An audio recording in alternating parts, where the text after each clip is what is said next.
आज हम लोग 79वां स्वतंत्रता दिवस मना रहे हैं। आज ही के दिन हमें अंग्रेज़ों से आज़ादी मिली थी। तो चलिए जानते हैं कि वो 3 प्रमुख कारण कौन कौन से थे जिनके कारण हमें अंग्रेज़ों से आज़ादी मिली थी। इसमें सबसे पहला कारण राष्ट्रपिता महात्मा गांधी द्वारा भारत के लोगों को अंग्रेज़ों के खिलाफ एकजुट करना था।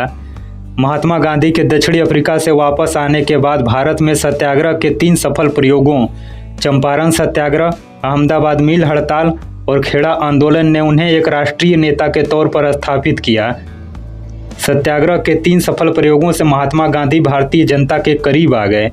उसके बाद गांधी जी ने ब्रिटिश शासन के खिलाफ एक मजबूत और व्यापक जन आंदोलन खड़ा किया, जिससे ब्रिटिश सरकार को भारत को स्वतंत्र करने को मजबूर होना पड़ा।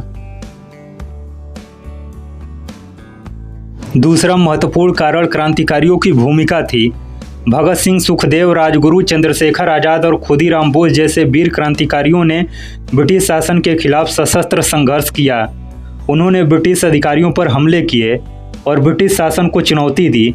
क्रांतिकारियों ने ब्रिटिश शासन के खिलाफ एक क्रांतिकारी विचारधारा को बढ़ावा दिया। उन्होंने लोगों को स्वतंत्रता के लिए लड़ने और ब्रिटिश शासन को उखाड़ फेंकने के लिए प्रेरित किया, जिससे अंग्रेज अब समझने लगे कि भारत को ज़्यादा दिनों तक गुलाम बनाना संभव नहीं है।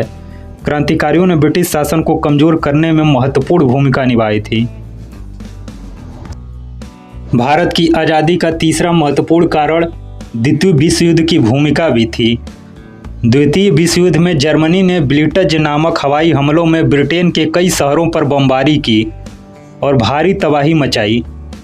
जर्मनी के तानाशाह एडोल्फ हिटलर के द्वारा कराए गए इन हमलों में ब्रिटेन के 40,000 से ज़्यादा लोग मारे गए और 80,000 से ज़्यादा लोग घायल हुए।